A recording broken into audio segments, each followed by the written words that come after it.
Mas que não assim, é mais pra menos, mas assim, né? vocês se ofenderiam pela idade? Eu não me ofenderia. Eu sempre Se alguém me olhar, tu tem 45. Neutra. Fazer o quê, né? Eu sempre arrumo pra baixo. Não iria me ofender. Que essa Hã? questão de idade não tem a ver só com a parte física. Tem a ver também O que tu com passa? maturidade, é. Claro. E às vezes tem pessoas que elas podem ter uma aparência jovial, mas a fala... De mais idade. Sim. Ela é tão adulta É. que ela representa mais idade. É o que ela comunica, né? Várias meninas. Uhum. Olá. Carol, para aí. Qual é o lugar que tu ia pegar tanta experiência? É, não, ó. Ó, Carol. É, Carol. Tá Tá sendo Dia bem... da Mulher pra gente postar amanhã já. Né? Uhum. Pronto, vai. Deu 3, tempo. 2, 1. Aquela. A gente tem que buscar o coisinho Claquete. lá na... Lá no Eleve.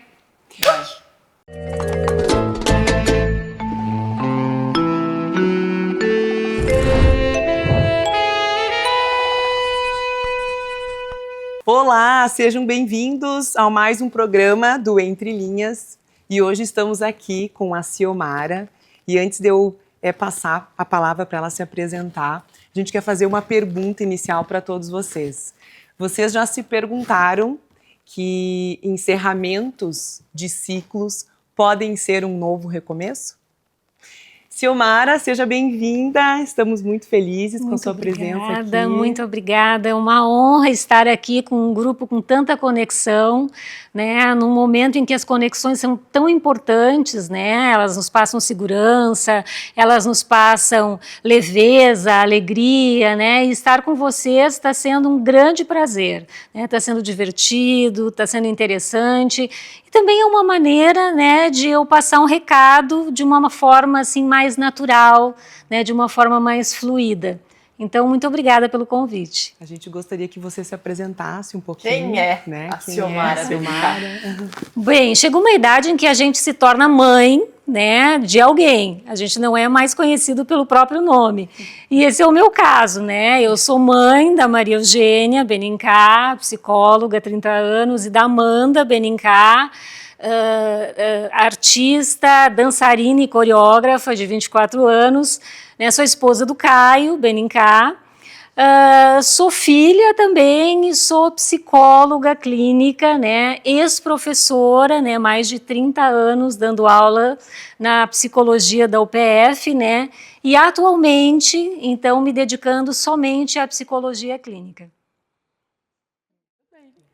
Ciomara, a gente queria que tu trouxesse um pouco, porque tu fala muito no luto, né, nas tuas redes sociais, enfim, e a gente estava conversando ali nos bastidores sobre o luto de quando a gente está vivo ainda, né? Não o luto de alguém que já morreu, enfim, mas Ou aquele não luto... só, né, Nath? Não só, mas esse luto que a gente vive em várias fases das nossas vidas.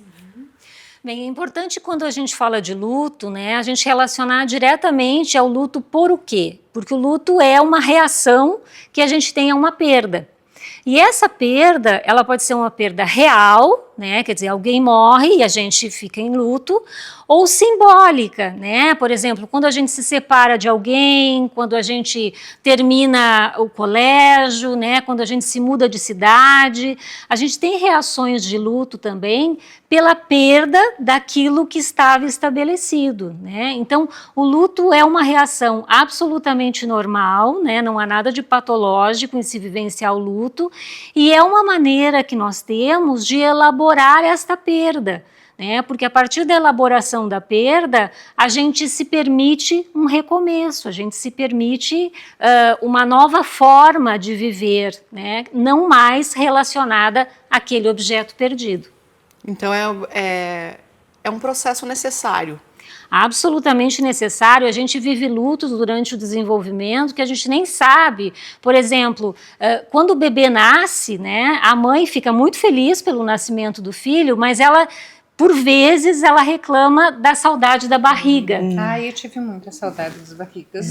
Exatamente, é uma espécie de luto, né? Não é um luto preocupante, mas a gente sente falta daquela união absoluta que havia com o bebê, né? Quando a gente olha o filho crescido, a gente diz, ai, que saudade quando era criança, quando fazia isso, fazia aquilo.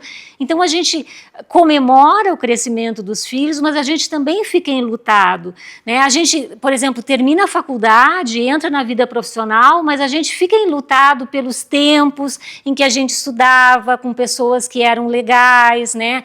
Por um tempo que ficou para trás. Tu deve morrer de saudade quando tu estudava comigo, né, Mara?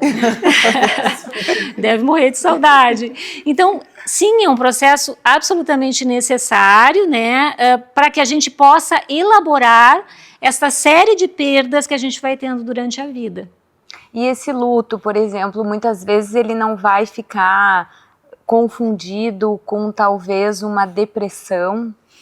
A gente tem que fazer uma diferença bem importante essa pergunta, Janes, porque assim, a reação de luto, que é uma reação natural à perda, né, ela tem um formato, né, a gente lamenta, a gente fica triste, né, a gente fala naquela situação por diversas vezes, né, é um assunto recorrente, mas a depressão é quando a pessoa não consegue retomar a sua vida sem aquele objeto.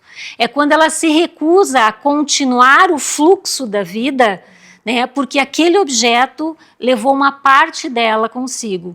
Daí ela começa a apresentar sinais de melancolia e ela pode entrar num quadro de depressão. Mas tristeza não é depressão. Tristeza é necessária para a elaboração do luto. E o luto, ele tem um prazo determinado, por exemplo, a gente tem um período do que é necessário, o que é correto, o que passa disso fica desproporcional, como é que é? Se a gente pegar os manuais de classificação, eles vão dizer que sim, mas na prática a gente, psicólogo, acha que não tem, né? Ele é muito individual, né? Cada pessoa vai ter o seu tempo, até porque a gente não fala de um luto universal, a gente fala de lutos, né? Então, assim, o luto pela perda do cachorrinho é diferente do luto pela perda da mãe, que é diferente do luto pela perda de um amigo, enfim. Cada luto vai ter, digamos assim, um objeto diferente, uma reação diferente e, portanto, uma duração diferente também.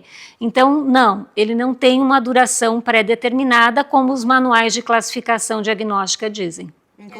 Inclusive como a pessoa se encontra no momento do luto, né? Porque pode ser que no momento que a mãe faleceu, a pessoa estivesse de um jeito psicologicamente, emocionalmente. Exatamente. E daqui a pouco, mais tarde ela perde, digamos, um filho, por exemplo. Que eu acho que é a maior perda, né, da vida de uma mãe. Também concordo. E ela pode estar num momento diferente e encarar um pouco melhor, não sei. É totalmente correta essa tua percepção, Nath, porque o luto é um processo que leva em conta as condições cognitivas do indivíduo, né? Quer dizer, o que eu sei sobre morte. Uma criança que perde alguém importante, né? Ela vai simbolizar de acordo com os recursos cognitivos que ela tem. Né? E os recursos afetivos também. Então, assim, eu perder alguém numa fase do desenvolvimento em que eu já entendo o que é morte, eu já entendo o que é a separação definitiva, tem uma conotação. Né? Agora, se eu perco alguém no momento em que eu já sou mais maduro e eu já estou mais próximo da morte também, vai ter outra conotação. Então, sim, depende de quem nós perdemos e das condições psicológicas e cognitivas que nós temos naquele momento da perda. E a gente fala de perda, né, Silmara, falando de morte, mas também falando das fases da vida. Exatamente. Né? A gente vinha conversando também o fim de um relacionamento, ele é um encerramento de um ciclo, ele gera o luto por aquele término e a gente tem que seguir em frente. Né? Como é que a gente lida com tudo isso, com esses lutos ao longo da vida? Principalmente porque esse morto ainda está vivo. Muito Sim. A gente brinca, né? né? A gente Como brinca é que que a gente- morreu pra gente, mas a pessoa continua ali, ó. Eu ia até na rede perguntar social. pra ela. Você quer matar às vezes. Mas eu ia perguntar pra Ciomara exatamente o que ela acha dessa frase, ex-bom é ex-morto, porque eu não gosto muito dessa frase, mas enfim, queria escutar depois da psicóloga. Pode responder a Gabi primeiro, vai. Eu acho que as duas questões elas se encontram, né? Sobre o ex-bom é o ex-morto, não é uma frase literal, mas é uma frase simbólica, morto dentro de mim. Né? Então, quando a gente tem que lidar com términos de relacionamento, né? Quando a gente mora em cidade pequena, que corre o risco de encontrar, né? É muito importante que a gente vá desinvestindo daquele objeto, daquela pessoa. O que é desinvestindo? É a gente tirando o afeto que a gente tinha e substituindo aquele afeto por desprezo, né, por tanto faz, né, então a gente vai tirando aquele afeto daquela pessoa até o momento em que realmente tanto faz ela aparecer na nossa frente ou não. Esse é o momento em que ela vai estar morta. É porque eu fico pensando que essa frase, com certeza, ela não tem uma conotação do tipo, né, vivi o luto e essa pessoa está morta. Na verdade, não, ela tem uma conotação do tipo, ex-bom é ex-morto, é tipo aquela coisa, eu não quer, parece que não quer bem a pessoa, é uma coisa assim. Não E quer eu ver acho, a pessoa, né? mas eu acho que enquanto existe esse ex-bom é ex-morto, ainda existe sentimento.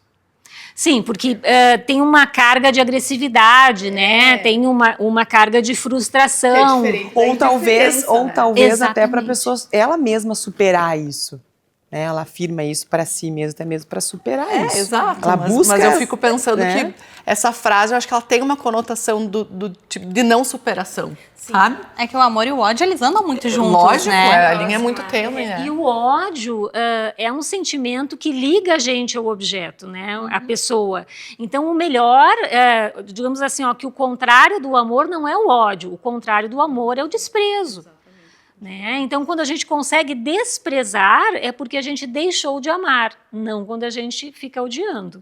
Né? Aí, de certa forma, a gente continua ligado a esse objeto por muito tempo. E é muito difícil, né? Porque a gente acaba romantizando o passado. A gente romantiza não só o passado, mas as pessoas que também passaram ou as pessoas que morreram. A gente acaba guardando sempre aquele ponto positivo na memória, né? Então, às vezes, é muito difícil lidar com tudo isso, enterrar a pessoa, se tu só lembra dos pontos positivos também, né? Criar esse desprezo, por exemplo.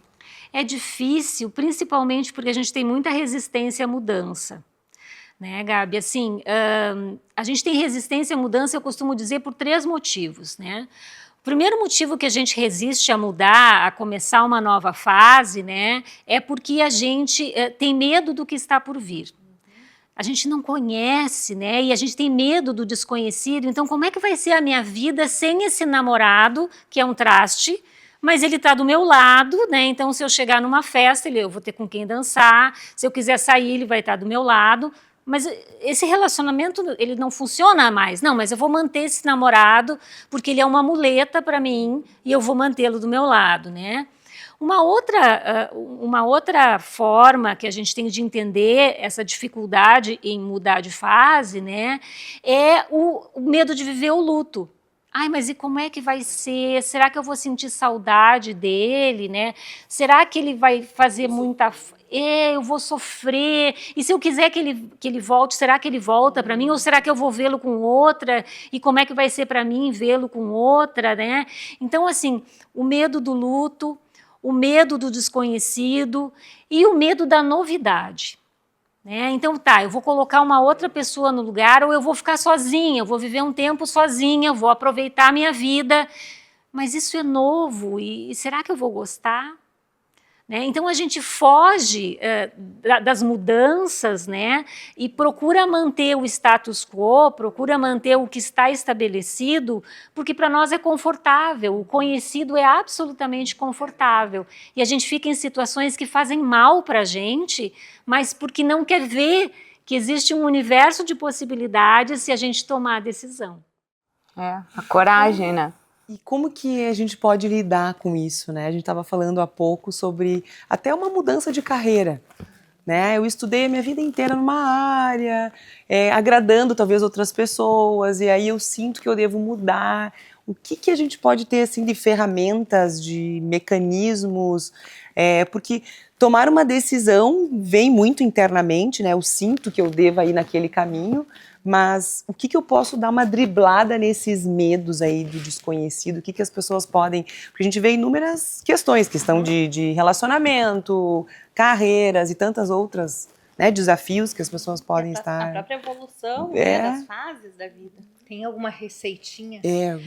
Olha, não sei se é receitinha, né? Mas eu costumo dizer para os meus pacientes que uma coisa boa é a gente ter bons exemplos, né? Então, assim, eu quero mudar de carreira, eu vou conversar com as pessoas que estão nessa outra carreira, como é que está o mercado, se elas se sentem felizes, se é uma profissão que vai me realizar, né? Bons exemplos são sempre muito inspiradores, né? Uma outra coisa que a gente pode fazer é ter uma boa rede de apoio. Amigos com quem contar, pessoas com quem a gente possa se abrir, né? Própria psicóloga. Exatamente. E uma terceira dica, procurar uma terapia. Né, fazer um processo de autoconhecimento num momento que pode ser crucial na vida da gente, que a gente quer dar um giro, né, um giro muito grande, de 360 graus, e é muito arriscado. Então, a gente pode procurar a terapia como forma de autoconhecimento, né, como uma oportunidade que a gente vai ter para conhecer um pouco mais esse desejo e ver se o passo que a gente quer dar é mesmo nessa direção. E, Silmara, até para a gente entender um pouquinho sobre a terapia que você tem, né? Vou dizer um pouco da experiência que eu tive, assim, com terapias, assim, e com pessoas que eu converso, que tem, e a diferença de, às vezes, tu fazer um processo mais acelerado. Porque, às vezes, na terapia, você passa todo, né, talvez meses, anos, né? Claro, você tem todo aquele retorno, aquela força, aquele auxílio, né? Mas, às vezes, na tomada de decisão, a gente precisa de algo mais rápido, né? Eu preciso decidir se eu vou mudar de cidade ou não, se eu vou terminar esse relacionamento ou não, e tem que ser para amanhã, né? Então, para você explicar que você tem, né, uma ferramenta, né, que se chama... Terapia de sessão única. Bom, a terapia de sessão única é uma modalidade muito nova aqui no Brasil, né? Ela está chegando agora, né? Está se formando a primeira turma com formação em terapia de sessão única no Brasil, mas ela existe desde a década de 90 nos Estados Unidos, Canadá, Austrália, em alguns países da Europa, né? Só que por aqui ela ainda não havia chegado, né? Eu mesma faço minha formação com uma professora da Austrália, né? E a minha certificação internacional vai ser com o instituto de lá. Mas a terapia de sessão única é um processo, ela não é uma sessão única. Né? O nome é esse, mas... A sessão em si vai ser uma só, mas este processo começa antes com o pré-sessão. Então, a gente, para conhecer o paciente, a gente se utiliza de uma série de instrumentos específicos, onde ele começa um processo autorreflexivo, né? São ferramentas específicas para isso, que envolvem questionários, inventários, às vezes até autobiografia, em que a gente consegue captar qual é o ponto focal, o que ele quer tratar naquela sessão. Né? Inclusive a troca de mensagens para que isso fique esclarecido, para também haver um ajuste de expectativas, né? Quer dizer, o paciente sabe por que ele quer estar nessa sessão e a gente vai trabalhar em colaboração para que ele no final dessa sessão consiga chegar, se não a um plano de ação, a uma clareza sobre o seu próximo passo. Né? Então, a gente tem todo esse pré-sessão, né? E aí a gente marca a sessão, que é uma sessão mais longa do que a sessão tradicional de 45, 50 minutos. Essa sessão ela vai de 1h30 a 2 horas. Né? Tiro, porrada e bomba. Ela é uma sessão intensiva mesmo, né? É para matar alguma coisa. Mas a gente... exatamente, né? Matar o que está te matando, muitas vezes, né? E quando o paciente chega na sessão, a gente já se conhece de alguma forma, né? E a gente está alinhado com os objetivos da sessão. né? Então a gente combina com o paciente onde ele quer chegar ao final dessas 2 horas. Eu quero chegar, quero ter uma clareza sobre esse meu dilema, né? Eu quero saber como é que eu vou lidar com tal situação. Então a gente vai trabalhar nesse sentido para que ele ao final da sessão consiga chegar nesse objetivo. E aí tem o pós-sessão, por isso é um processo, que é um acompanhamento que a gente faz com o paciente. Aí cada profissional vai desenvolver as suas ferramentas para esse acompanhamento, né? Mas tem, por exemplo, como eu faço, né?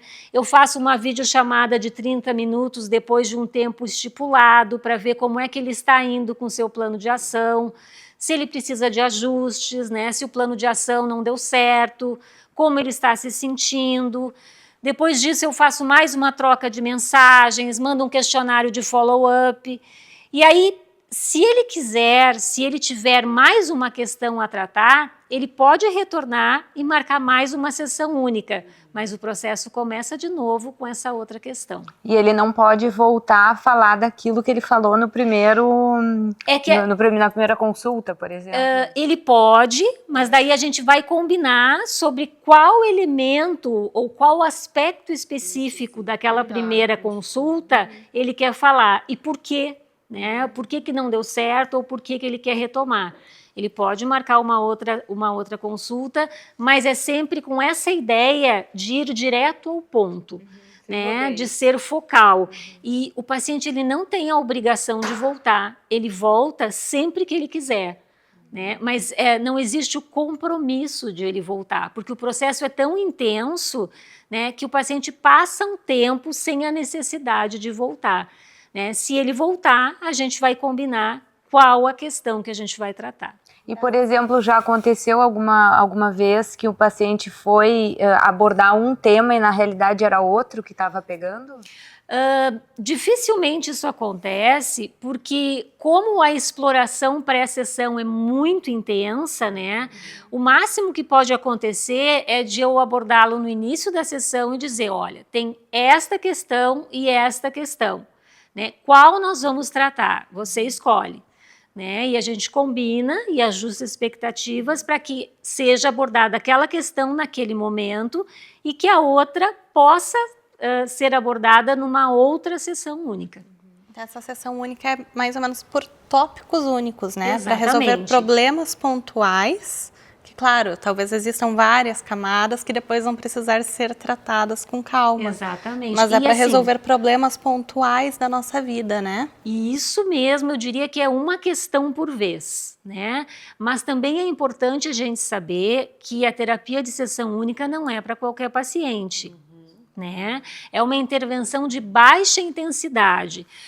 No modelo escalonado de cuidado, existem vários níveis de cuidado. Né? Existe um nível inicial, que é onde está a terapia de sessão única, né? Que por isso que a gente chama que é um modelo de baixa intensidade. Existe o modelo de média e alta intensidade, onde estão as terapias convencionais. Né, que muitos pacientes com transtornos mentais reais, diagnosticados, eles precisam de um acompanhamento efetivo. Muitas vezes eu encaminho os meus pacientes para atendimento, né, ou eu, depois de uma consulta única, né, ou eu nem atendo e já encaminho, né, porque eu digo, você não é um paciente indicado para terapia de sessão única. Mas acontece com muita frequência de pacientes que já estão numa terapia contínua, às vezes há anos, e querem tratar de um ponto específico comigo. Aí eles me dizem, eu estou em terapia, eu e meu terapeuta não estamos conseguindo sair do lugar em tal questão e nós gostaríamos que tu entrasse com uma segunda opinião. E aí o paciente me traz a questão e depois ele volta para o seu terapeuta e eles discutem como foi a sessão única e em que pontos nós chegamos. Xiomara, eu tenho uma pergunta para te fazer. Você trabalha com pessoas que estão extremamente fragilizadas, né? Via de regra, eu tenho que falar pertinho da Manu aqui, porque ela está com o microfone, eu vou abraçar aqui a Mimi. São pessoas que estão extremamente fragilizadas e elas estão pesadas, concorda comigo? Elas estão trazendo uma carga emocional muito pesada para dentro da tua sala. Como é que você, psicóloga, fica depois de uma sessão de terapia única de 2 horas com uma pessoa que está extremamente fragilizada e que está trazendo uma carga emocional muito forte, muito pesada? Assim, quando ela está extremamente fragilizada, eu sugiro que ela procure uma terapia convencional. Porque na terapia de sessão única, vai haver um momento no final em que eu vou dizer para ela voltar para a vida dela e colocar em prática aquilo que a gente conversou. E se ela está extremamente fragilizada, ela não vai conseguir ter força para tomar decisões, clareza para tomar decisões. Então eu digo, olha, eu acho que tu deves procurar um terapeuta convencional, fazer um acompanhamento psicoterápico e depois, quando tu estiveres melhor, tu voltas. Mas, de qualquer maneira, sim, essas 2 horas me extenuam. Eu fico extenuada ao final dessas 2 horas, porque elas são absolutamente focadas num determinado problema, né? E a discussão com o paciente é uma discussão diferente da terapia convencional, porque é numa direção horizontal. Eu não tenho todas as respostas. O paciente tem que chegar ativamente na solução do seu problema, porque é ele quem vai tomar as decisões no mundo real depois. Então, sim, é bastante cansativo, né? Demanda muita energia de mim, mas demanda muita energia do paciente também, porque é uma relação de muita intensidade, muitas coisas acontecem nessas 2 horas. Tu te restabelece como? Quando termina a sessão, geralmente eu procuro alguém da minha família para conversar, para me nutrir do meu mundo, né? Ou às vezes eu ouço uma música, ou eu vou para a janela e vejo o que está acontecendo lá fora, né? Aí eu me reconecto com o meu mundo, né? Porque é extremamente importante, né, que eu esteja bem conectada com o meu mundo, com as minhas questões bem resolvidas, para poder me dedicar a essas 2 horas integralmente ao paciente. E quem que é o público que mais te procura para esse tipo de terapia? É o homem ou é a mulher? Tenho pacientes homens e tenho pacientes mulheres. Eu diria que as mulheres, como sempre, são mais abertas ao novo, à novidade, né? Mas já tive pacientes homens também, porque os homens, eles são muito... digamos assim, atraídos pela ideia de uma sessão única. Eu ia dizer da de resolução. preto no branco. De solução do problema, de prático, né? De, eu vou ter que vir aqui toda semana. Não, toda semana eu não quero, né? Então, quando eles veem essa ideia da sessão única, eles vêm e perguntam, mas é um processo, né? Eles vêm e fazem uma pergunta, né? No meu WhatsApp profissional. Eu respondo, daí depois de uma semana eles fazem outra pergunta, eles ficam, é como um processo assim de namoro, né? Até eles tomarem a decisão de marcar a consulta, né? Geralmente é assim que acontece, porque eles são mais, é mais difícil para eles tomar essa decisão, para os homens é mais difícil a exposição, né? É mais difícil a conexão com uma mulher, né? Então, às vezes é mais demorado, né? Por isso que eu tenho mais pacientes mulheres, porque elas me veem na rede social, se identificam com o meu discurso e marcam a consulta. Né? Elas não ficam com o pé atrás, elas não têm medo, geralmente a conexão delas é mais direta comigo, né? Os homens, eles ficam procurando, eles vão no meu site, leem mais informações a meu respeito, né? Eles acabam marcando, mas é um processo um pouquinho mais demorado. E qual é o assunto mais comum, assim, que surge nessa terapia de sessão única? Qual é o problema principal? Todos os assuntos possíveis, né? Mas geralmente, para não ficar numa resposta assim tão vaga, eu diria assim, que é um dilema. Faço isso ou aquilo? Né? A pessoa, ela quer que eu ajude a tomar uma decisão. Né? Então, assim, será que eu... por exemplo, eu tenho muitos pacientes que são de fora do Brasil. Né? As pessoas que estão fora do Brasil, elas procuram terapeutas brasileiros, por uma questão da cultura, né? Por uma questão da comunicação, né? Elas se sentem mais acolhidas por terapeutas brasileiros. Então, eu sou procurada por muita gente que mora fora do Brasil. Às vezes eles nos procuram, né, até para tomar a decisão de se eles continuam lá fora ou se eles voltam para o Brasil porque a família está pressionando, né? Ou tem os filhos que não se adaptam ao lugar e eles ficam em dúvida se eles mandam os filhos de volta e eles ficam lá. Ou então o dilema é trabalho em home office ou mantenho o meu escritório que está me dando prejuízo, né? São questões que implicam numa decisão de vida, né? Então, geralmente, as pessoas me procuram com questões pontuais. E quando não são pontuais, no pré-sessão, eu trabalho com elas para que elas se tornem pontuais, né? Porque a terapia de sessão única, como é uma intervenção de baixa intensidade, eu não posso entrar em dilemas existenciais mais complexos, né? Não é o espaço para isso. Por isso que ela não é para todo paciente. E, por exemplo, assim, existem casais, né, que os próprios casais, eles vivem o luto no casamento. Tu já pegou algum caso que a pessoa esteja vivendo esse luto no casamento, mas ela ainda não saiba, tipo, sair disso? Já peguei, e a gente tem que ter muito cuidado em não dar respostas prontas, né? Porque senão fica muito fácil para a pessoa dizer, eu vou me separar porque a psicóloga disse que eu tinha que me separar, né? Então, nesses casos, né, a gente trabalha muito mais a questão, assim, do que significa estar no casamento e o que significa não estar no casamento, né, para que fique bem claro para a pessoa os quadros que esperam, né, caso ela decida ficar e caso ela decida sair. Né, mas para que ela consiga tomar a decisão sozinha. A gente pondera os elementos que estão envolvidos, né, mas que o sim e o não seja dela. A gente empodera o paciente para que ele possa tomar a sua própria decisão. Que muitas pessoas esperam que outrem dê a resposta, né? É que é mais fácil, né? Nossa, eu fiz isso porque me disseram que era para fazer isso, né? Não, e às vezes a gente não dá a resposta, mas o paciente, assim, por falta de repertório, ele chega para o seu parceiro ou parceira e diz, eu tomei essa decisão em terapia. Porque ele não quer assumir que foi ele que tomou a decisão, né?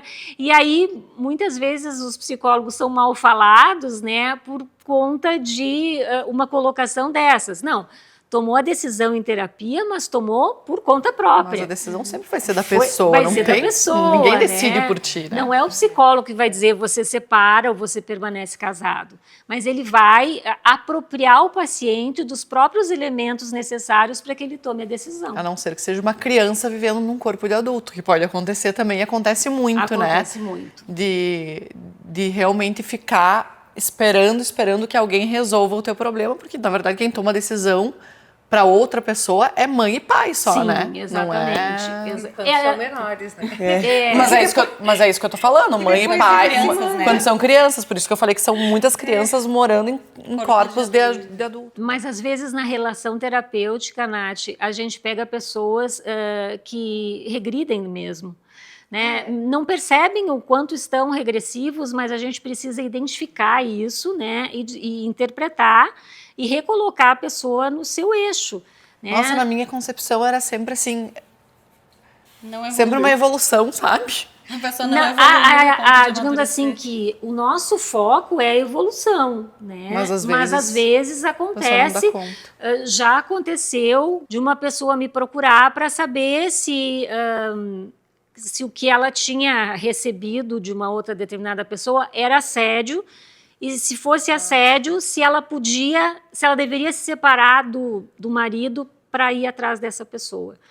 Né? E aí, assim, a questão não é o assédio, a questão não é o casamento, a questão é o quanto ela se coloca infantilizada diante de algo tão sério quanto um casamento, né? E se coloca na dependência de um psicólogo para poder administrar a sua vida. Né? Então, esse é um caso típico em que ela parecia uma criança pedindo para que a mãe dissesse, faça isso ou faça aquilo. E é por aí que eu fui. Você não é mais criança, você precisa tomar as rédeas da sua vida. Complicado, né? Uma vez eu ouvi uma frase, e voltando, né, vou retornar ao assunto, que é o encerramento dos ciclos, né? Uma vez eu ouvi uma frase ela martelou na minha cabeça por vários dias. Eu ouvi de uma amiga que me disse o seguinte, que a gente não sabe o dia do término do ciclo porque a gente não conseguiria conviver com essa informação. Então a gente não sabe quando a gente vai morrer porque a gente não poderia conviver com isso, a gente não sabe quando o casamento vai terminar porque a gente não poderia conviver com isso. E ao mesmo tempo que eu concordo, sim, que isso é um certo peso, eu fico pensando quantas coisas a gente não poderia fazer diferente se a gente soubesse, né, quando vai encerrar E que elas o iriam casamento, acabar, né? a vida, o emprego, enfim, tantos ciclos que a gente encerra. E aí eu queria ouvir de ti, será que faz sentido isso?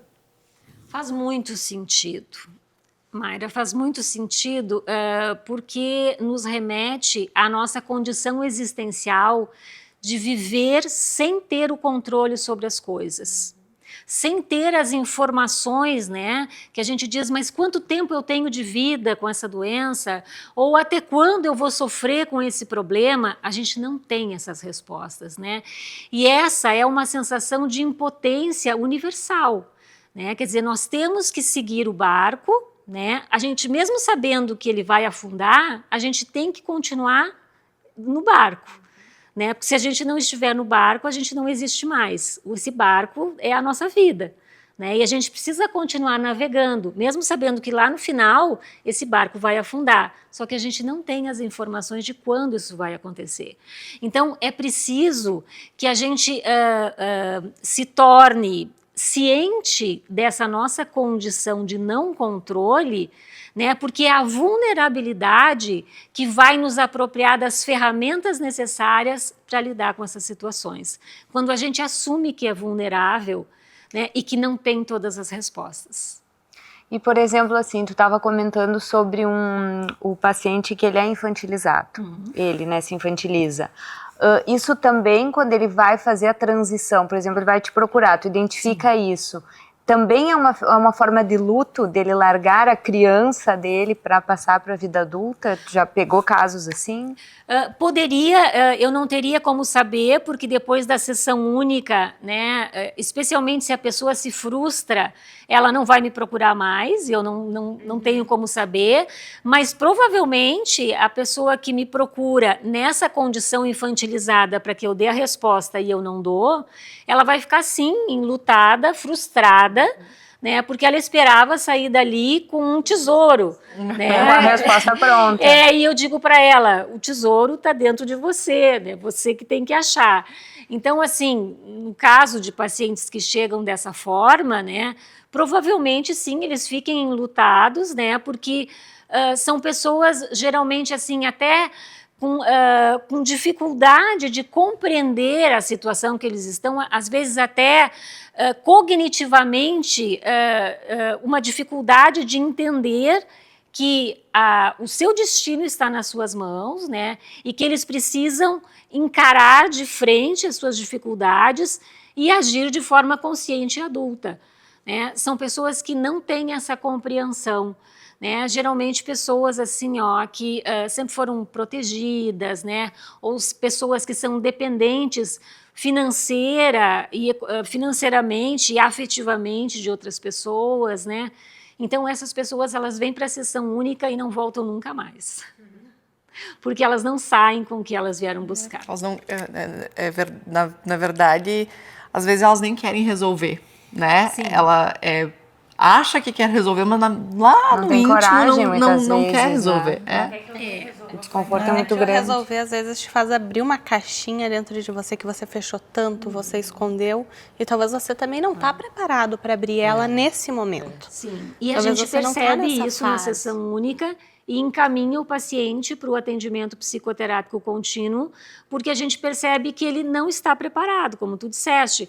Ele ainda precisa resolver outras questões, né, até poder chegar nessa que ele trouxe. Então, com frequência, sim, eu encaminho para pessoas da minha confiança que trabalham, né, mais ou menos do jeito como eu acho que aquele paciente precisa, e o paciente vai, procura, né, eu faço contato depois com os colegas e o paciente procura e vai se beneficiar muito daquele tratamento. Quando eu fiz terapia, minha psicóloga tinha uma frase que me marcou, me pesou muito quando eu ouvi, mas depois eu fiquei pensando, né? Ela me dizia que a gente, na verdade, é um grande vagão de trem que está andando. E a nossa vida tem várias paradas. Nessas paradas, algumas pessoas vão subir, outras vão descer. Pode ser que alguém que desceu suba de novo. E a gente vai trocando esses ciclos dessas pessoas conforme as paradas. Mas a gente nunca falou sobre o luto que é deixar essas pessoas saírem. E eu te pergunto, tem alguma forma saudável da gente lidar com isso? Uma forma saudável no sentido de, sim, vivenciar este luto, mas o que a gente pode fazer para ele não ser tão doloroso? O luto, no início, ele é um processo doloroso, né, porque ele acontece contra a nossa vontade, geralmente, né. A gente não queria que aquela pessoa saísse, ou a gente não queria ter tomado aquela decisão de afastá-la. E a gente precisou fazer isso pela nossa sanidade, né, pela nossa sobrevivência. Estar com aquela pessoa não estava mais de acordo com o nosso plano, e a gente precisou tirar aquela pessoa da nossa vida. Isso não significa que a gente não fique em luto. A gente vai passar, sim, pelo processo de luto e a gente vai, aos poucos, reorganizando a nossa vida sem aquela pessoa. Então, no momento em que a gente consegue pensar no futuro, no nosso futuro, fazer planos para o futuro que não envolvam aquela pessoa, é porque a gente está elaborando o luto, né? É quando a gente consegue se imaginar sem aquela pessoa e fazer planos, imaginar uma outra vida que não envolva aquele indivíduo. E quando as pessoas pulam assim de relacionamento em relacionamento, né? Para mim, me parece que a gente não resolveu o problema. E eu sempre tenho esse período do luto, do término de uma fase, de uma amizade, de uma etapa, como uma fase de pensar o que eu aprendi com isso, o que deu errado e qual parcela é minha de culpa, porque a gente é errado também, a gente não acerta 100%. Só que às vezes parece que se a pessoa pula de ciclo em ciclo, assim, ela não vive esse momento de entender também qual a minha parcela de culpa nisso tudo, para talvez eu consertar para as próximas situações, né? Com certeza, né? A gente fazer um balanço da relação, né? O que a gente aprendeu, o quanto a gente mudou com aquela relação, né? Os aspectos que foram positivos e os negativos também fazem com que a gente leve uma bagagem para dentro desse trem, né? E que a gente também possa escolher qual a bagagem que a gente quer levar. Né? Eu vou levar essa mala, mas essa outra mala aqui eu quero deixar para trás porque ela não me cabe mais. Ela não corresponde mais à pessoa que eu me tornei. Né? Então, assim, esse balanço é o que faz a gente crescer na medida em que a gente vai tendo as relações. Né? Quer dizer, a Gabriela do primeiro namorado não vai ser a do segundo e nem a do terceiro. Ela sempre vai ser uma Gabriela diferente, porque aprendeu muitas coisas, né? E quando a gente vai de um relacionamento ao outro sem elaborar, né? É como se a gente deixasse diversas portinhas abertas, né? E deixasse um pedaço de nós em cada uma dessas relações. A gente vai meio que aos pedaços para a próxima relação. A gente não se restaura. Né? E isto vai provavelmente interferir nessa relação porque a gente não consegue chegar nela por inteiro. E Silmara, agora falando exatamente desse, né? Vamos pular de galho em galho, por exemplo. Eu vejo que por tudo, assim, amigos, pelos meus próprios relacionamentos e tal, parece que o homem ele tem muito mais a necessidade de já engatar uma próxima ou já ter alguém engatilhado para poder... Tem uma frase, né, que nenhum homem sai de casa se não tiver outra cama para dormir. É mais ou menos isso. É Por verdade. que será? Porque eles são mais infantis nesse sentido emocional? Mais evoluídos que nós? Ah, eu acho que não. Será mais... Eu acho que não, me desculpa. Não, eu também acho que não. Eu também acho que não, mas... Porque é bem... Eu, Natália.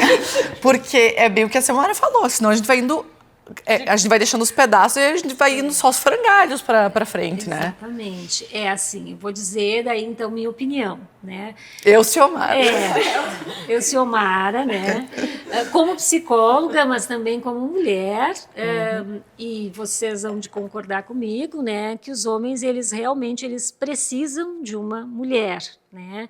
Eles têm essa necessidade de se sentirem potentes, né? E a sua potência, entre outros fatores, está em ter uma mulher do lado, né? Então veja como eu sou potente, eu tenho uma mulher do meu lado, eu tenho uma mulher para chamar de minha, né? Então, tanto assim, ó, que a gente quase não consegue achar viúvos. Por que a gente não acha viúvos e sim viúvas? Porque os viúvos, eles casam rapidinho. Porque eles não imaginam a sua velhice sem uma mulher para cuidar deles, né? E eles casam e eles vão encontrar mulher facilmente, inclusive mulheres muito mais jovens do que eles. Ó, o Amado Batista, gente. O Amado Batista casou? Né? Ele tá... Acho que casou agora. Ele tá noivo, não sei. Eu acho que ele tem 75, se eu não me engano, e ela... 25, algo assim. Porque daí colocaram do regime da separação de bens, porque é uma separação de bens compulsória, inclusive, né? A lei prevê que tem que casar nesse regime mesmo, para ela não Mas ter... é isso mais ou menos, né? Eu não sei se é 25, 30, sei que ela tem uma idade muito semelhante não, à minha, uns 25, se eu não me engano. É abaixo de 30. Né? Mas enfim, olha aí, já tá Pro homem, assim, ó, ter uma mulher é o atestado da sua potência masculina, né? Então, assim, de fato, ele tende a permanecer menos tempo solteiro, né, porque ele precisa dessa mulher. Ele tende a já ter outra em vista, né, porque ele não pode ficar sem uma mulher. Mas isso, assim, ó, não é uma regra, não é que todos os homens são assim. Mas é só a gente olhar para os viúvos, né, porque eles não ficam viúvos muito Ciomara, aí tempo. também tem a ver por uma questão física também, uma necessidade física, fisiológica, enfim, hormonal do homem também, de estar com alguém. Na minha opinião, vocês não. veem, não deve nem levantar.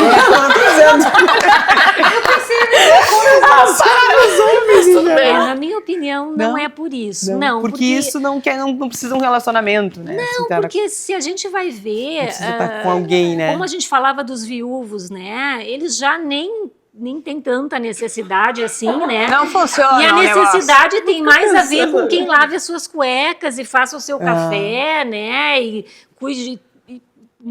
põe a sua cama bem posta. Até a própria companhia, né? É uma própria companhia, né? Quer dizer que a gente dificilmente vai ver um homem idoso que não tenha uma mulher do lado, mesmo que a sua primeira já tenha falecido. Eles procuram... É só a gente olhar, por exemplo, esses bailinhos da terceira idade. Né? Geralmente são muitas mulheres para poucos homens. Por quê? Porque eles estão casados. Ah, mas os bailinhos da meia-idade também estão assim. Tem bastante mulher. Por isso que eu tô dizendo, não só os velhinhos, né? Qualquer idade, né? A gente vê bastante, assim, né? Os homens já com outros. Não, e até assim, quando eu ainda era professora universitária, né? Eu fiz uma pesquisa que envolvia justamente a sexualidade na terceira idade, né? E a gente conversava com mulheres e homens na terceira idade, né, de se eles estavam procurando uma relação e por que estavam, né. E assim, os homens diziam que sim, que eles queriam namorar, que eles queriam casar, né, porque eles não se imaginavam naquela idade sem uma mulher, né. E as mulheres diziam, não, Deus me livre, já tive o primeiro, né? Ele já faleceu, agora eu quero viver minha vida, eu quero vários que eu nunca pude experimentar, eu quero viajar, eu quero ter experiências. Então, por isso que os idosos pegavam mulheres mais jovens, porque aquelas da idade deles não queriam ter que cuidar daquele marido, né? Porque elas já tinham sido casadas, então agora elas queriam viver outras coisas, né? Então, na medida que o homem envelhece, ele quer estabilidade e a mulher quer liberdade, ela quer viver aquilo que ela não viveu, né? Então é completamente o oposto daquilo que a gente pensava, né? De a mulher idosa está atrás de um marido. Não. Tá atrás do Ela está bailino. atrás das amigas É. para poder passear, para poder viajar, para poder conhecer outras pessoas. Porque né? a maior parte dessas mulheres que hoje estão idosas não tiveram essa liberdade quando mais jovens, né? Que eu acho que é uma coisa que já é uma tendência que está mudando. A gente vê pela nossa geração o como as mulheres são mais libertas, assim, né? E fazem mais coisas sozinhas. Vejo até por mim, assim, pelo tempo que eu estou solteira, justamente por isso. Porque hoje eu prezo muito pela minha independência e pela minha liberdade. Isso não quer dizer que eu não gostaria de ter alguém do lado, muito pelo contrário. Mas se é alguém para tolher isso, daí não. Então eu acho que agora já está mudando um pouco, né, Selmara? Mas a idosa de hoje realmente não tinha muita liberdade antigamente, né? Exatamente. Elas, na verdade, quando elas estão na terceira idade, elas valorizam muito mais uma boa amizade do que um homem ao lado, né? Porque as amigas vão garantir, inclusive, o cuidado na terceira idade, que é uma coisa que o homem idoso nem sempre pode garantir para a mulher. Ele nem sempre consegue cuidar da mulher idosa ao seu lado como ela cuida dele. Né? Então, boas amigas, às vezes, têm mais valor do que um casamento, né? Do que um outro casamento que venha preencher esse espaço, esse lugar. Tanto é que esse grupo de terceira idade tem crescido muito, né? Das mulheres viajando, eu vejo pela minha avó, no momento ela não está mais podendo, mas ela tinha um grupo de terceira idade muito forte, elas viajavam de ônibus, porque elas não pegavam avião, o Brasil inteiro. É, muito legal. E o ônibus porque era uma festa, elas levavam comida, elas levavam carta, elas levavam bebida, e era uma festa para ir, eu pedia assim, vó, como é que tá aí? Ah, tá bem legal, mas o ônibus foi tão bom, porque era, era esse momento, sabe? Elas se divertem, elas sabem como se divertir, elas sabem o que elas querem para a vida delas, né? E provavelmente não seja um homem para cuidar. Né? Não seja mais isso. Até porque quem cuida é a gente, né? Isso ficou bem claro. As mulheres, elas têm esse papel de cuidadoras, né? Elas têm essa vocação para o cuidado, né? E nós vivemos numa sociedade machista, né? Onde a gente se coloca nesse papel facilmente, né? Sem nem perceber. Então, quando elas conseguem se livrar desse papel e viver a vida, né, poder se divertir, conhecer pessoas, elas não vão ceder a um pedido de casamento nessa fase da vida, não. Elas vão aproveitar a vida e eles vão achar uma mulher que case com eles. Eu acho muito engraçado que uma vez eu estava na dentista, né, e ela estava fazendo uma dentadura, não sei o nome técnico da coisa, e nessa dentadura... Uma chapa, então. Foi a palavra, foi a palavra que ela usou, mas eu tava tentando assim, né? E as senhoras da terceira idade estavam mandando botar o Bract, aquele aparelho, na chapa, pra parecer mais jovens, pra ir pro bailinho da 15, porque só achava velhinho quando ia com a chapa, com o Bract nela, pra ficar mais jovem mesmo. Não pode, gente. Pode. Conduta, então. Que eu Tem todo um procedimento, assim, pra... Tem um mundo que a gente ainda não conhece, né, amiga? Mas estamos no caminho.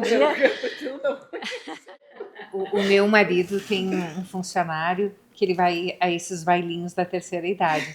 E ele cobra R$10 para dançar. E as mulheres pagam e ele vai. Palmas pra ele! Palmas pra ele! Adorei! Daqui a pouco ele tá abrindo franquia. Chega de dinheiro em Eu casa. falei, capaz que alguém vai pagar, né? E elas pagam mesmo. Mentoria. Uma vez um amigo meu me falou que ele também fazia isso. E eu também achei que era mentira. Então é verdade. É verdade, Sabe, Sibilete. teve uma dedo na história que elas pagavam pra dançar e ainda ele bebia a noite toda de graça. Provavelmente. Lógico. Porque são poucos os homens. Nova eles profissão, estão em casa dançarino do com as suas bailinho. mulheres. Moços que estão nos assistindo, a gente trouxe a vocês um nicho de mercado É. a ser explorado.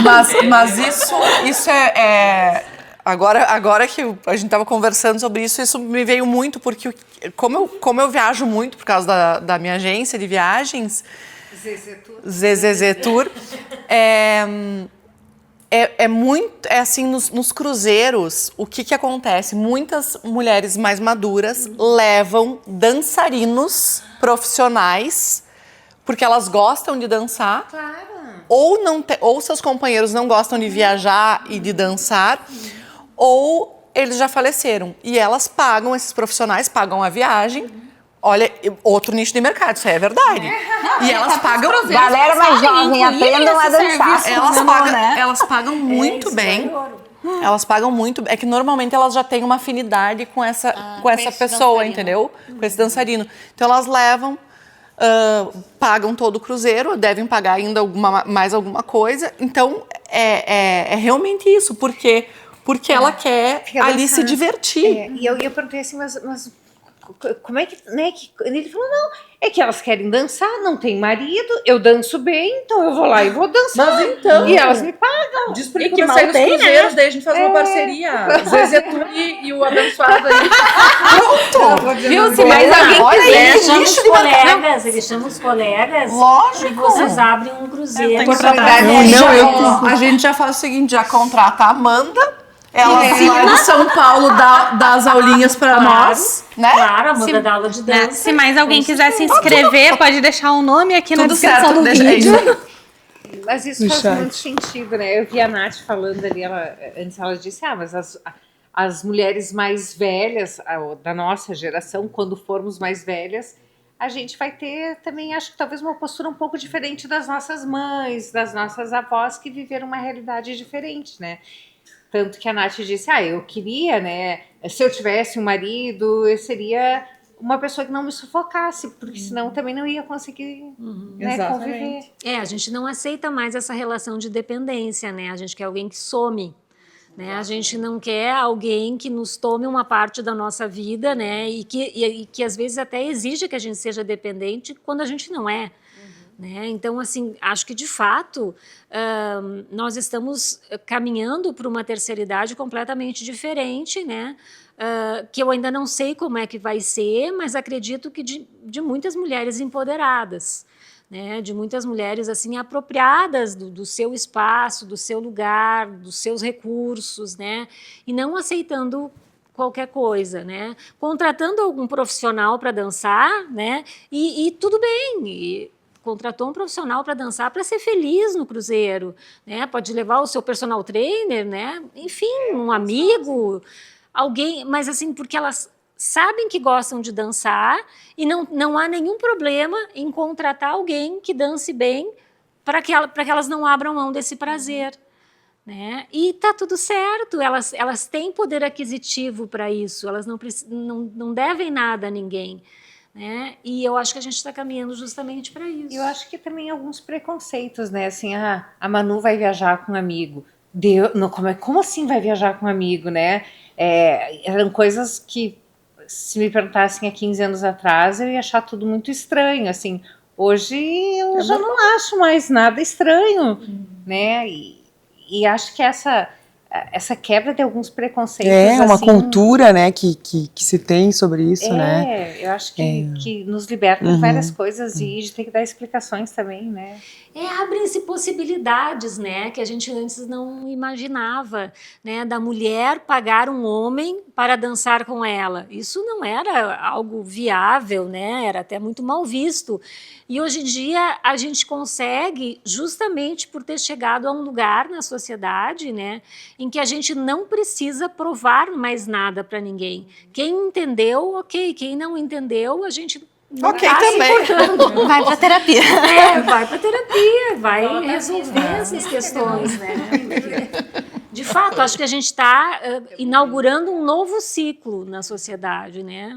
Completamente diferente do anterior, e eu acho que está em nós construir esse caminho, né? Porque se nós tivermos essa consciência, né, do nosso papel como mulheres, né, de tudo que nós conquistamos, e fizermos jus a isso, nós vamos construir uma terceira idade com a nossa cara, do jeito que a gente quer que seja, né? Eu acho que está muito, digamos assim, na nossa responsabilidade em manter essa independência, né, manter essa autonomia, essa segurança, né? Porque o processo de envelhecer é um processo também bastante doloroso, porque a gente vai vivendo vários lutos pelas perdas que são inerentes a ele. E não perdas necessariamente de pessoas, embora isso faça parte, né? A gente vê que o amigo tal se foi, o outro amigo se foi, o outro não está mais. Na família eu sou o único, meus irmãos já faleceram todos. A gente vê que a nossa geração está sumindo, né? Mas também outras coisas sumiram, né? Sumiu, por exemplo, a minha independência de poder pegar o meu carro e dirigir até onde eu quero ir, né? Eu não entendo completamente o aplicativo do banco para ter acesso ao meu dinheiro, né? Eu tenho que pedir para um neto ou para alguém mais jovem que entenda o aplicativo, né? Então, às vezes, o idoso ele vai perdendo autonomia não só por questões dele, mas também por questões da tecnologia, né, que vai deixando eles cada vez mais dependentes dos outros, num momento em que às vezes eles até poderiam estar mais apropriados das suas condições, porque antigamente o idoso, o que ele fazia? Ele ia ao banco, pedia para falar com o gerente, se sentava na cadeira. Hoje em dia o banco não tem mais pessoas. Se ele for, ele não vai encontrar com o gerente. Então ele precisa aprender a lidar com o aplicativo no celular, que não faz parte do mundo dele, mas já faz do nosso. Então isso para nós não vai ser um problema. Mas nós teremos outros. E a gente vê muito que o idoso, ele não quer incomodar. Ele não quer pedir ajuda, primeiro talvez por toda essa situação deste luto, desta fase que ele está vivendo, mas muito e a gente percebe principalmente, né, Mayra, quando os idosos eles caem em algum tipo de golpe, que é o que a gente mais vê. Sim. E a gente pergunta, é que eu não quis ligar para o meu filho, eu não quis incomodar ele com isso, e eu nem quero incomodar ele agora com esse problema. Né? Então é muito não quero incomodar, e a gente sempre brinca, não é o incomodar, mas agora é muito mais difícil, agora você está dando uma preocupação muito maior do que talvez tivesse pedido ajuda antes. Né? E é sempre muito delicado a gente trazer isso. E como é que a gente pode trazer para uma pessoa que está na terceira idade, talvez tendo dificuldade, de que você tem que pedir ajuda? Como é que a gente fala isso para essa pessoa também? A questão de pedir ajuda, né, traz consigo algo muito mais doloroso, que é perder a dignidade de não ser, responsável por si mesmo. Né? Ao pedir ajuda, ele está assumindo que ele não é capaz de. Né? Então, acho que muito dessa atitude de não quero incomodar se deve à reação dos mais jovens quando são solicitados. Né? Quer dizer, se houvesse uma maior disponibilidade, se houvesse uma maior disponibilidade, né, eles não teriam essa sensação de que eles são um incômodo para nós. Né? Porque, de fato, pessoas que sempre cuidaram da sua vida financeira, das suas questões sociais, né, sempre foram independentes, elas se tornarem dependentes, né, a partir daquele momento, por uma questão tecnológica, é algo muito difícil. Né? Quer dizer, eu tinha o meu dinheiro no banco, só eu via o saldo, só eu sabia o que entrava e saía. Agora eu tenho que compartilhar isso com o meu neto, né? Porque se não for por ele, eu não vou conseguir ter acesso ao meu saldo no banco. Né? Então nós temos que ver o que está implicado nessa dificuldade de pedir ajuda. Também está implicado, digamos assim, uma preservação da privacidade.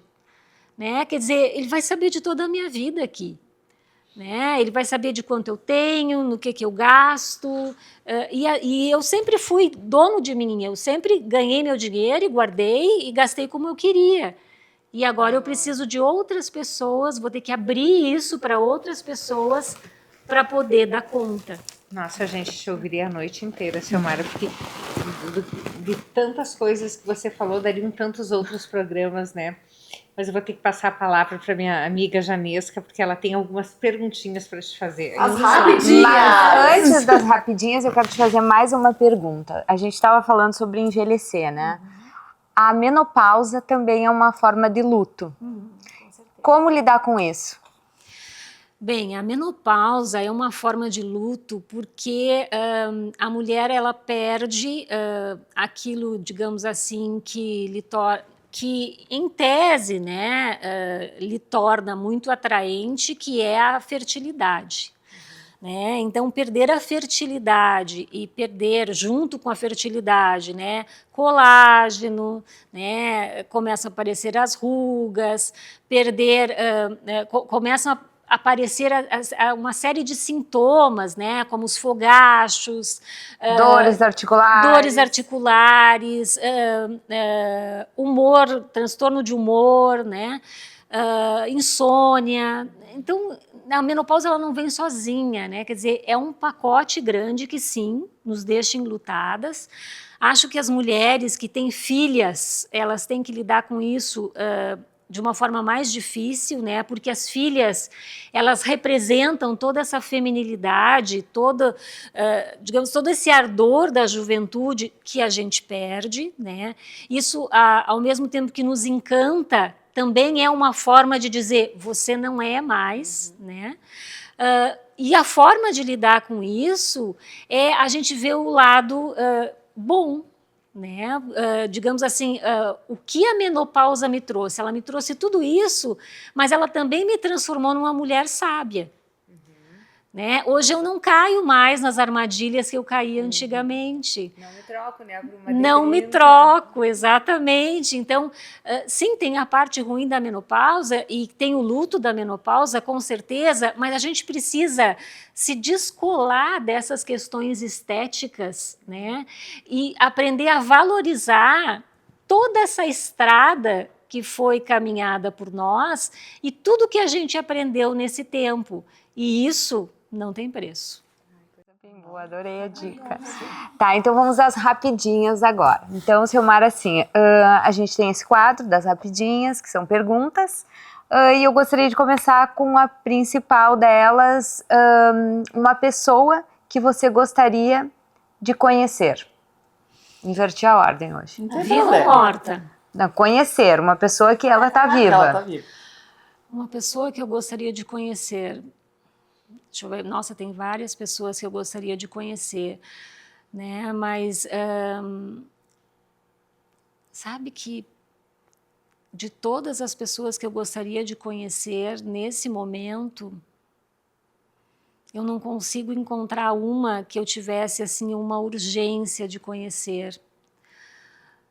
Talvez eu gostaria de conhecer o Indy Dryden, que foi um dos precursores da terapia de sessão única na Austrália, e ele é um estudioso assim espetacular, né? Ele tem muitos artigos publicados, muitos livros publicados, e eu gosto muito da forma como ele trabalha a terapia de sessão única e as inovações que ele traz.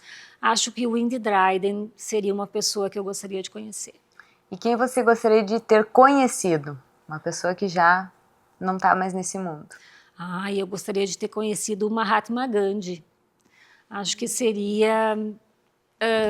eu ficaria ouvindo ele por muito tempo, acho que eu esqueceria de comer, de dormir, eu ficaria me alimentando com as palavras dele. Um livro que tu leu, que teve muito significado para ti, que tu possa nos indicar? Tem vários livros, mas assim, o último que eu li é uma bíblia, não é todo mundo que vai gostar de ler, que se chama Longe da Árvore, que é do David Coleman, se eu não me engano. É a história, ele, assim, vou contar rapidamente, é um livro desse tamanho, assim, levei muito tempo para terminar, mas me encantou a história, porque... Ele é homossexual, né? E a sua família não aceitava, principalmente a sua mãe. Então ele não entendia como que ele podia ter caído tão longe da árvore, né? E ele foi atrás de outros filhos que caíram longe da árvore como ele. Aí ele estudou famílias em que tinha um anão, em que tinha uma pessoa com síndrome de Down, em que tinha uma pessoa... assim, diversas famílias onde um filho caía longe da árvore, para entender como é que ele conseguia se conectar. né? Então o livro é lindíssimo, eu recomendo para todo mundo. Eu gostei também. Uma música para nossa playlist no Spotify, isso? Isso, nós temos uma playlist no Spotify, onde cada convidada tem a sua música na nossa playlist. Eu tenho uma música que, inclusive, eu já disse para as minhas filhas, para Maria Eugênia e para Amanda, que se elas puderem tocar no meu funeral, eu agradeço, né? A Ciomara, que nem a mãe que já tem o funeral todo. Não, já tenho tudo planejado. Não tenho tudo planejado, só a música mesmo. Mas poderia ter, seria muito mais fácil, né? Se as pessoas, quando morressem, já tivessem deixado a sua listinha, né? A minha antiga tata tinha o plano funerário dela, ela já tinha pago, inclusive. Com certeza, isso né? seria muito bom. Mas uma música que me toca muito é Dust in the Wind, do Kansas, que traduzindo é Poeira no Vento, né? E a letra toda diz que a gente no fundo a gente é areia, né? Que voa com o vento, uma hora tá aqui, outra hora tá ali, né? Então essa é a música da minha vida, assim. Que legal. Pode? Pode, nossos telespectadores agora têm perguntas. A nossa plateia. Nossa plateia. Sobre as outras culturas que tipo, lidam com a morte das pessoas de maneira diferente. Tipo, tem tribos, eu já vi, enfim, poucos lugares que eles realmente fazem festa em comemoração, não em comemoração à morte daquela pessoa, mas que ela subiu para um lugar melhor, enfim. Isso, como que é o psicológico e por que eles tratam diferente? Tipo, eles ficam felizes, mas claro, por uma crença racional. E você acha que o luto, a morte de uma pessoa, é algo cultural da nossa região, da nossa maneira de viver, ou é algo factível? Tipo, essas pessoas também sentem luto, mas naquele momento elas comemoram. Antes de você responder, Simone, tem até aquele filme, né? Viva a Vida é uma Festa, que fala exatamente sobre isso, né? Exatamente, no México, né? Totalmente cultural. A gente aprende o que é a morte vivendo em sociedade. Quem nos diz o que vai acontecer quando a pessoa morre é a sociedade e são as nossas crenças, né? Inclusive, a gente acaba adotando um sistema de crenças que é a religião, porque a gente tem perguntas sem respostas. Então, a religião, ela nos traz hipóteses, né? Você vai reencarnar. Você vai para o céu e vai ficar com Deus. Você vai voltar na forma de um animal, né? Então, assim, é a religião que vai nos dar, talvez assim, uma segurança que a gente precisa através das respostas que são hipóteses que nós não sabemos, porque ninguém voltou para contar, né, do que vai acontecer com a gente depois da morte. E a religião acaba assumindo um papel muito importante, por isso que eu disse que a forma de encarar a morte e de viver o luto está, sim, atravessada pela cultura, né? A religião tem um papel importante porque ela acalma as nossas dúvidas, o nosso coração. Então, eu perdi um ente querido, eu vou ficar calmo, porque se eu rezar, ele vai me ouvir. Ou eu vou ficar calmo, porque ele vai reencarnar e a gente vai se encontrar de novo. Quer dizer, essas respostas, elas vão ajudar, sim, na elaboração do luto. Alguma pergunta, gurias?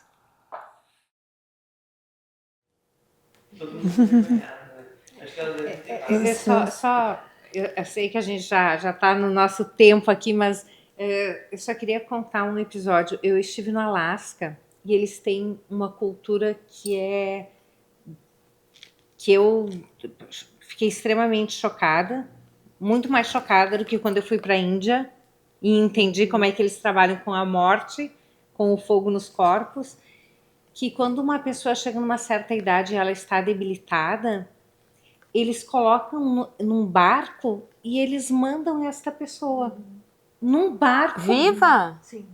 Claro. Eles jogam essa pessoa ao mar, eles abandonam ela e eles não... Eu comendo direito, né? Isso é um homicídio, né? Mas aquilo. E eu confesso que eu tentava que as pessoas me explicassem, e por falarem rápido, eu também não compreendia. E eu dizia pro Ricardo, mas é isso? Eles jogam a pessoa viva no mar? E ele dizia assim. E eu, não, mas isso não é assim. E aquilo para eles não é uma coisa errada, porque na cultura deles aquilo faz parte. Mas eu vou dizer que foi uma das coisas que mais me chocou, assim. Não é porque a pessoa ela está debilitada e ela, né, que está com uma idade muito avançada, ela vai falecer, então ela tem que ter esse momento só para ela. E aquilo para eles é normal. Aquilo para mim foi uma coisa, uma aberração, aquilo, né? Mas... Além disso, porque eles vivem num ambiente tão inóspito, né, que aquela pessoa ela acaba precisando de cuidados, né, e de uma alimentação que eles não têm. Né? Tem um episódio da Família Dinossauro, né, que quem é eu amava. da década de 80 para trás, lembra? Em que eles tinham que mandar a avó velha para o pântano, né, porque ela era muito velha. Né? Então, foi um episódio marcante também, porque eles não queriam fazer isso. Né? Mas, na verdade... Quando nasce um esquimó, por exemplo, ele já sabe que quando ele tiver uma certa idade, ele vai ser mandado. Né? Então, isso não é algo chocante, porque faz parte da cultura, especialmente em culturas mais comunitárias. Né? Então, ele vai fazer isso não só para refletir, não só por uma questão espiritual, mas também para que a comunidade sobreviva, em prol da comunidade.